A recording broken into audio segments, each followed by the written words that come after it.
The next demo scene will demonstrate transactions or between companies.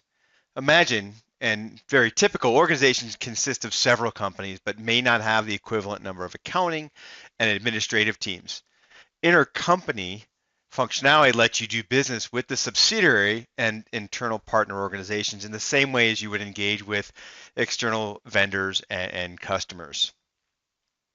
So in this scenario, we will create the purchase invoice, and we will do that in the headquarters company. Then I'll log in company one to approve the transaction. We'll post the journal entry while still logged into company one, and then review the impact on the ledger. So the scenario is I'm a parent company. I receive an invoice from a vendor for consulting services. Some of the costs are incurred by the parent, whereas some of the costs will be deferred to the subsidiary, in our case, Company One. So I'm in as a business manager, and I'm going to go ahead and create a new purchase invoice right off the home page.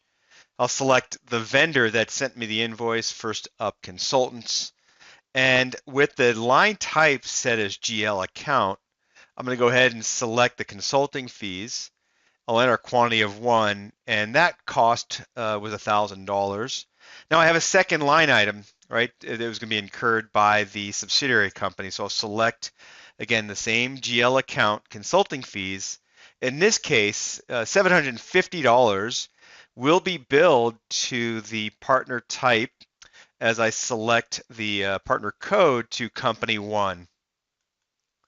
And then I'll post the transaction. And to show you that, I'll navigate to the general ledger entries and the drill down capabilities to see all of the debit and the credit and what's happening. And so you can see here on line one, the GL account for consulting fees, we credited $750.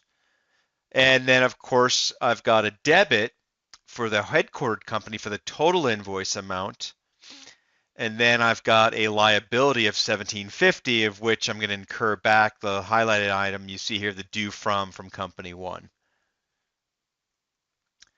So next I'm going to go ahead and approve that transaction. So again, I'm logging back into a different company. I'm in company one, and instead of just letting transactions flow freely, we want to make sure we review those. So I'll select in the search menu, and I'll search on the intercompany inbox, and I see that there's the transaction. And I'll look at the details of that, and I see this $750. So, okay, I know what that is. I will accept that. And now that is, I can close that window. And now I need to go ahead and post the journal entry. So again, I'm still logged into company one. I'll search on the intercompany journal, and we'll go ahead and post that entry. And now I'm done.